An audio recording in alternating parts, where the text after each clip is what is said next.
Então, novamente falando sobre o vídeo do Donald Trump e o caminho do meio e do vídeo da diferença da Siva Tântrica com a Prasanga, que é esse madhyamaka de cabeçudo.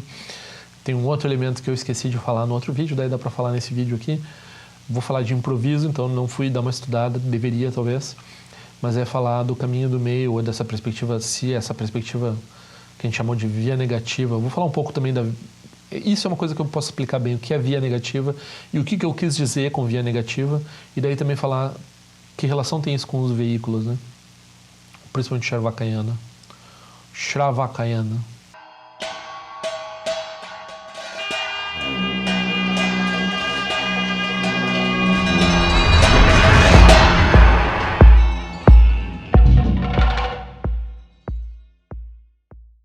Só um aviso, quem fez contribuição para o canal, quem fizer de agora em diante, quem já teve e participou de algum evento em que eu também estava participando, sabe que eu sempre dou esses santinhos, né? Tem frente e verso, e é o Buda, o Guru Rinpoche, e tem a Tara também.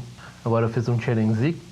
Então, quem contribuiu, por favor, manda o endereço para eu enviar. Não é, né? A pessoa não está comprando cartãozinho, porque o cartãozinho sai barato para fazer, né? E para mandar também não é um custo que assuste. Mas é uma lembrança, né? É uma interdependência também, então quem quiser pode mandar o endereço que eu envio o cartão. Eu falei que a Prasangika é uma via negativa, mas tem várias outras coisas no budismo que a gente poderia dizer que é uma via negativa. Até, por exemplo, agora essa outra pergunta que me fizeram sobre como praticar compaixão. Então, o que seria a via negativa de como praticar compaixão? É tu ver tu prestar atenção quando tu não tem compaixão. E essa é uma forma de prática muito eficaz, assim. Então, quando tu sentir raiva e ficar irritado, imediatamente tua memória, teu mindfulness volta para compaixão. Porque tu está treinando em olhar para o problema, que é o klesha, né? Então, o klesha é a irritação. Surge a irritação, aí tu lembra, o que é o antídoto mahayana para irritação? Compaixão. Essa pessoa está me irritando porque ela mesma está presa nas confusões dela, nos obstáculos dela e assim por diante. E daí qual é o sentido de eu ainda por cima ficar brabo com ela, se ela que está, né, ela que está mal na situação. Então, se eu tenho a possibilidade de olhar de outro jeito, daí eu posso olhar de outro jeito, né? Então isso é uma via negativa, né? Então várias vezes vai dizer assim, não monte uma prática, não monte um dharma. Esse é materialismo espiritual, não procure melhorar como pessoa, procure não ser ruim. Aí parece meio redutor, assim, né? Mas vai vendo onde é que tá, vai olhando, vai cuidando das faltas, vai cuidando onde é que tem buraco, onde é que tem coisa para corrigir, né? Vai gerando uma mente mais crítica do que uma mente que tá focando no que é positivo, assim, né? Aí parece também que não é tão bom isso, porque, tipo, reforço behaviorista, reforço comportamentalista de negativo, né? Ou seja, se a pessoa não está fazendo certo, daí a pessoa... tinha uma tradição de um charlatão, né? Que é o Aleister Crowley, e ele tinha uma prática que quando a pessoa falasse a palavra eu, ela cortava o braço, assim, né? Então, o cara estava treinando... Tinha um treinamento de meditação aí, mas era uma coisa absurda, né? Então, não é isso, via negativa. Não é se autopunir, porque tá... Mas é focar no que está faltando, assim, né? Então, não focar em construir alguma coisa, mas em remover os obstáculos. Então, porque na sabedoria budista, nós já temos a natureza de Buda. Então, a natureza de Buda está presente, só que ela não está se expressando. Por que ela não está se expressando? É como se fosse uma camisa suja. Então, a camisa, ela estando suja ou estando lavada, ela está lá, a camisa. Então, quando tu lava a camisa, tu vê como é que ela é limpa, né? Mas a sujeira não faz parte da camisa. Então tem essa via negativa que elimina a sujeira, né? Então, isso é muito importante no Dharma entender por esse viés, assim. Daí, com relação, né, o que é via negativa? Via negativa é um termo de teologia cristã, ou talvez também tenha via negativa no judaísmo e eu não sei no Islã, mas no judaísmo acho que tem via negativa também. Então, a via negativa é falar de Deus Então, os teólogos têm vários, por exemplo, Santo Agostinho ou São Tomás de Aquino, né? Teólogos, principais teólogos católicos, né? Eles não são na via negativa, eles falam das qualidades de Deus. Então, eles ficam louvando a Deus através das suas... tentando afirmar por que ele existe e tal. Então tem toda uma discussão entre razão e fé e papapá, mas quando eles estão arrazoando, quando eles estão falando positivamente de Deus, falando das qualidades de Deus, falando de como por que Deus existe, né? Explicando, fazendo uma prova da existência, suposta prova da existência de Deus e assim por diante. Aí tem uma galera, né, mais influenciado pelo neoplatonismo, né? Então o João Scotto Eriuge, né? O pseudo Dionísio Areopagita, o Meister Eckhart, né? Todo mundo acha parecido com o Dharma às vezes, esses pensadores hereges, né? Então eles não são mainstream da teologia cristã católica ou mesmo das outras tradições protestantes, entre aspas, ou neopentecostais, evangélicas, etc. Eles não são bem vistos por ninguém quase no cristianismo, a não ser o pessoal que estuda filosofia medieval, o pessoal que gosta de filosofia, de teologia, assim, daí eles vão lá e estudam esses... Até porque eles gostam de, né, saber por que, tipo, né, filósofo vai se... Por que é considerado heresia? Mesmo que o cara seja católico, ele quer saber onde é que está o problema, né? Então vai estudar que nem para ser da Inquisição, assim, né? Vai estudar para saber onde é que está no que o outro fala que ele está falando errado de Deus, né? Daí esse pessoal, algumas vezes eles têm essa perspectiva da via negativa, né? Então a via negativa é assim, então a gente não fala de Deus pelo que ele é, a gente fala de Deus pelo que ele não é, né? E depois o que resta é a divindade, né? Então, porque não dá para falar diretamente, porque vai além da razão, é um mistério, assim por diante, mas daí a gente também pode limitar a nossa razão falando do que Deus não é. Então é a isso que se usa o termo via negativa. Aí, claro, pessoa criativa, assim, né? E também não sou eu que inventei isso, mas muita gente não, mas algumas pessoas falam de vários aspectos do budismo como via negativa. Embora no budismo, tem o meu vídeo aí sobre isso, né? Sobre budismo, religião sem Deus. Então no budismo a gente não tem Deus, pessoal, tá? Não tem Deus. Então não tem teologia, nem positiva nem negativa. Aí tem um pessoal que também gosta, assim, porque tem esse estudo meio filosófico no budismo, né? Então eles chamam de budologia. Não sei, não me soa bem isso. Mas existe esse pessoal que chama de budologia. Mas porque o Buda e Deus não é uma coisa que dá para botar na mesma categoria, né?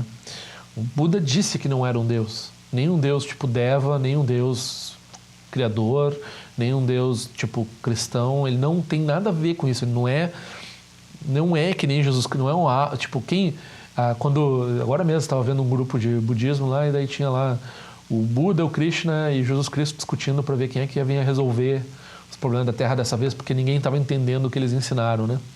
Então você tem uma perspectiva universalista por trás disso, que as religiões teriam uma similaridade subjacente necessária, e tem essa ideia de que são meio que avatares, né? Tipo, meio que expressões de uma mesma verdade. Então, às vezes vem como Buda, às vezes vem como Jesus Cristo, às vezes vem como Krishna. Então, isso daí é uma ideia do hinduísmo, né? Então, no budismo a gente tem noção de emanação, que é parecido, etc. Mas não quer dizer que... Porque quando a gente não está no teísmo, então essas emanações elas não vêm da divindade última, né? Elas... muda a perspectiva, assim, é diferente a perspectiva. Então o Buda, ele não ensina a mesma coisa que o Krishna. Ele não ensina a mesma coisa que Jesus, ele ensina outra coisa. E não é que tem alguma coisa de errado com o que o Krishna ensina ou com o que Jesus Cristo ensina, mas peça do GM no carro GM, peça da Ford no carro Ford. E até peça de patinete no patinete, peça de avião no avião, peça de cafeteira na cafeteira. Laranjas e maçãs. Então as diferenças, as semelhanças, existem semelhanças, são importantes, porque a gente quer como seres humanos, né? Então Dalai Lama vai dizer, eu sou um simples monge, sou um ser humano como todo mundo, né? Então tem um nível de igualdade, tem um nível de comunicação que é possível com qualquer um, e daí tem os métodos diferentes. Então no budismo tem um monte de método, e nas outras religiões tem vários outros métodos E algumas vezes eles são compatíveis, a maioria das vezes eles não são compatíveis entre si. E eu estou falando tudo isso nessa questão da via negativa, por quê? Porque eu falei via negativa, daí é fácil de fazer essa confusão. E também porque a expressão via negativa não ajuda muito, né? Via negativa quer dizer isso, quer dizer falar da coisa pelo que ela não é, né? Então é só isso que eu disse. Então o que a gente está falando é da vacuidade. Vacuidade não tem nada a ver com Deus. Não que a pessoa que escreveu tenha, mas eu já estou, né, aproveitando para deixar isso. A pessoa que respondeu, perguntou, fez uma dúvida, na verdade ele falou assim, eu acho que o Buda sempre falou em termos de via negativa. E daí ele falou, principalmente no Kanoni Pali, né? Ou principalmente não, mas também bastante no Kanoni Pali. Então o Buda sempre se expressou de uma forma prasangika, né? E eu fiquei meio assim, porque daí uma das coisas que eu pensei quando ele falou isso tá, mas aí o Buda não se expressa de forma svatântrica. Porque a gente está sempre tentando salvar as perspectivas todas, né? Então, a svatântrica é considerada inferior à prasangika, mas ela não é inútil e não é descartável, não é algo que o Buda não ensinou, né? Então, isso daí é um aspecto interessante dessa perspectiva inclusiva, né? Então, mesmo com a Yogacara. Então, por exemplo, quem lê o Madhyamaka e vê a refutação da Chittamatra, a Chittamatra é uma das doutrinas da Yogacara, de algumas escolas de Yogacara. Então diz, acabou, o cara refutou, o cara diz que vocês estão errados, né? E daí então não tem valor nenhum no que eles estão dizendo. Aí tem várias formas de compatibilizar isso. Primeiro, porque a Yogacara não é feita só de Chittamatra. Depois, porque a Chittamatra, ela, dependendo de como ela é apresentada, então aí tem quando a gente fala de Yogacara, Chittamatra e tal, a gente está falando do idealismo, né? E muitas vezes eu falo, o idealismo é bom para refutar o eternalismo, o realismo, né? Perspectiva realista. Então a pessoa é muito materialista, então é bom ela pensar que a mente vem primeiro, Matrix, né? É tudo uma simulação, é tudo, né? Pensa de forma idealista, tem uma priorização da mente, assim, né? E daí, só que quando a gente fala idealismo, isso é uma perspectiva metafísica, né? Tem idealismo epistêmico, tem idealismo, mas na base ele é uma ideia metafísica, né? Uma ideia que tudo é feito de mente, certo? E até uma pessoa perguntou também, mas o budismo, como é que o budismo não é solipsista? Bom, o budismo não tem nada de solipsismo, né? Então, por exemplo, às vezes quando se afirma que veja todas as manifestações como a mente, primeiro eu disse no outro vídeo lá, isso é uma instrução de prática. Então, um esforço que tu faz. Por que tu faz esse esforço de ver tudo como uma projeção da tua mente? Para tu reconhecer a interdependência. Então, essa é a utilidade disso, é reconhecer a interdependência, é reconhecer que quando tu tem aversão, a aversão não é o ser que causa a aversão, tem uma conexão imediata com os teus receptores de aversão, né? Então, quando o ser te irrita, não é o ser. Aí a pessoa vem se defender depois e tu diz, não, mas não é tu, nem esquece. Tu vai lá e xinga, e daí tu diz, não, eu tô xingando, eu tô latindo para a árvore errada. Por quê? Porque surge um monte de coisa na mente, daí tu pensa, posso expressar isso de alguma forma, né? Então tu vai lá e expressa. Daí o outro acha que é para ele, como resposta ao que ele falou. Mas na verdade é um processo que eu estou trabalhando, né? Aí por acaso ele serviu o chapéu, se sentiu xingado, né? Porque eu usei um pouco o que ele falou e tal, mas não tem nada a ver com ele, não tem nada a ver com a pessoa, né?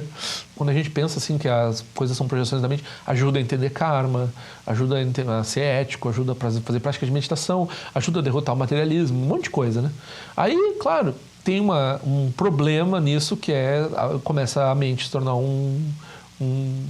uma forma de eternalismo. A pessoa começa a achar que a mente é uma coisa que realmente existe. Então tem o caminho do meio que vem depois para refutar certas coisas, certas assunções que transformam a Chittamatra e a Yogacara, o idealismo budista, numa forma de metafísica. Então eles começam a transformar esse idealismo numa fenomenologia. Eles começam a dizer assim, não é que seja assim, mas a gente pode pensar assim para ter certos resultados. Então começa a se tornar um meio hábil. Aí é um ensinamento expediente. Então a gente não está falando das coisas como elas realmente são, mas é útil pensar dessa forma quando a gente está pensando daquela outra forma. Então começa a ter uma didática, né? Então é um processo didático, né? Então, de fato, né, a via negativa é uma coisa, ou seja, falar, como eu estava no começo eu falei, falar das coisas, falar da prática, por exemplo, como remover obstáculos e não como melhorar, porque a natureza de Buda já está perfeita, intacta, totalmente resplandecente, só que ela não é vivenciada ou expressa como benefício para os outros ou para si próprio, porque tem máculas, porque tem obscurecimentos e assim por diante. Então isso é uma via negativa também, porque a gente está focando nos obscurecimentos. As qualidades e o estado da iluminação está garantido, né? O que a gente tem que lidar é com por que a gente não está vivenciando isso. Então, com certeza o Buda ensinou dessa forma. Em vários níveis, então, tem via negativa no budismo. Agora, você tem Prasangika na forma do Buda ensinar, com certeza também. Mas não só porque, de forma geral, o Cânone Pali... O Cânone Pali, primeiro, o Cânone Pali é complicado de falar do Cânone Pali, por vários aspectos. Mas um deles é que tinham várias escolas que fizeram vários abhidharmas com relação ao Cânone Pali. Então, as ênfases e interpretações do Cânone Pali, elas não são universalmente concordantes. Quando um Mahayanista faz uma leitura do Cânone Pali, ele encontra coisas que não interessam a um Theravadin, ou que o Theravadin vai dizer que não é assim que deve ser interpretado, mas o Mahayanista já tem uma perspectiva lá do Mahayana, vai dizer, mas é exatamente assim que tem que ser interpretado. Então vai encontrar coisa que aponta para a natureza de Buda, coisa que aponta para a vacuidade, coisa que são ensinamentos próprios do Mahayana, né? Então não está lá no Cânone Pali. Por exemplo, a mente é luminosa, tem uma expressão no Cânone Pali, que é uma coisa do terceiro giro da roda do Dharma, né? Então, isso aí tem toda uma discussão de como é que os ensinamentos estão secretos ali dentro, eles estão velados ali. Todo o Vajrayana está dentro do Cânone Pali, todo o Mahayana está dentro do Cânone Pali, mas as escolas que fizeram os Abhidharmas, que a gente chama Shravakayana, elas trabalhavam com outras concepções do Cânone Pali, outras ênfases, outras interpretações e assim por diante, né? E daí o Cânone Pali também é o que sobreviveu inteiro, né?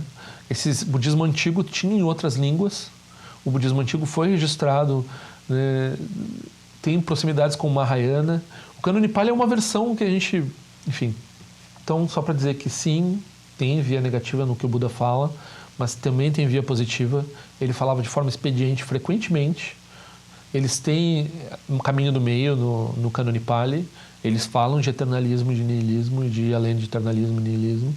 Embora essa seja uma característica do caminho do meio do Nagarjuna, que é mahayanista, isso está lá no Cânone Pali. Claro, o budismo tem uma coerência, né? Principalmente o Mahayana, principalmente o Vajrayana, não vai dizer nada que está no Mahayana está errado. Não pode dizer que nada que está no Mahayana está errado. Ele engloba todo o Mahayana. Então ele tem que aceitar todos os sutras autênticos Mahayana. E o Mahayana tem que aceitar todos os sutras antigos autênticos.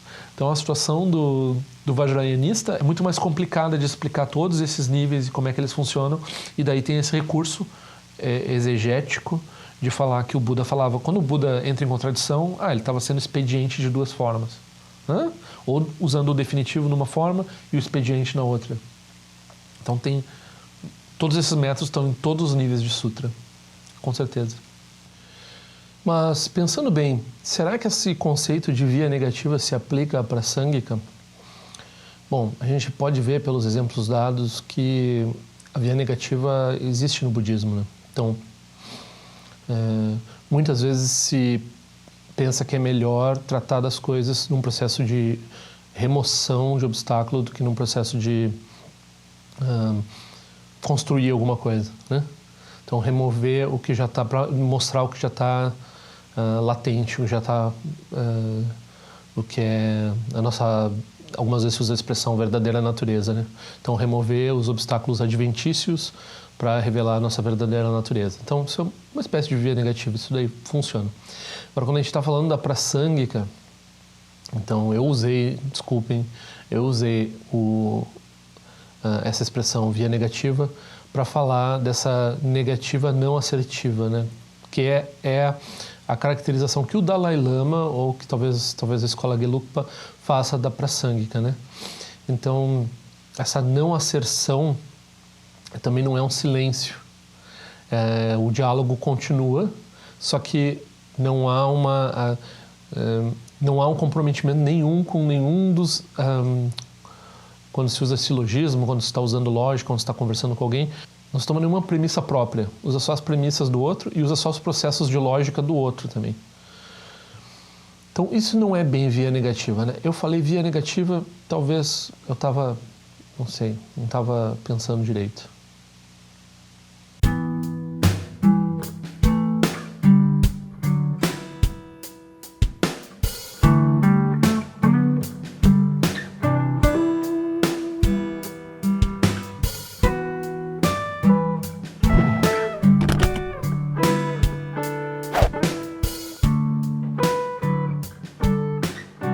Hey! Não esquece de se inscrever no canal, é importante para mim. Também, se quiser receber as notificações de vídeos novos, clica nessa sinetinha do lado do botão de inscrição. E para receber um boletim informativo, esse é o endereço aqui embaixo do meu boletim informativo. Se quiser contribuir de alguma forma com o canal, tem o endereço da patronagem aqui embaixo. E espero ver vocês todos na prática do Dharma.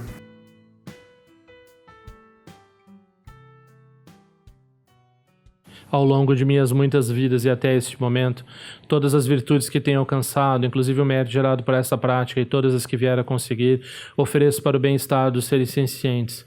Possam a doença, a guerra, a fome e o sofrimento diminuir para todos os seres, enquanto sua sabedoria e compaixão aumentam nesta e em vidas futuras. Possa eu claramente perceber todas as experiências como sendo tão insubstanciais como o tecido do sonho durante a noite e imediatamente despertar para perceber a manifestação de sabedoria pura no surgir de cada fenômeno. Possa eu rapidamente alcançar a iluminação para trabalhar sem cessar pela liberação de todos os seres. Ganira coragem casam bana de amalu jingwene jerezi wante jinja so eza peka jabadu tenjo chi om so chi jamen jabene jana sawa kuncha tu je zetare ba me jondo to de no ne jogi za so da tu tenjo chi chime ko ne pe ma samba wa sa son la jente se no pa igar ju wan shu ju tu pe ko se je shin se sin da shin shu jing me tu ju tu pa nang wan cha tu no tu pa tenor bu yin ne ko pa mo ra sa ne londo de le da tu tenjo chi pe me jason pe me rizo je pe me dan la je ko se so wan pe ma cho je drama rizo jin do ni pe me lon je do chi pe ne ju wan ne jembo den ba yo ne pa dan den ba zin pe je bon nang ko se ja sen tenjo do sun san je go rin po shen gon do kun da de wa je bo ja ba che ko sa do da pa sa so a de so jin je la do so shin na sang we ba je jo wa dan zan ba lon je do pa jen de lo ba ma hon ba ja go ro pe ma se de ken lo jo zon le lo ja zan li sa son cha pa pe do ju sho sun na wa da mi da do sun ge le sho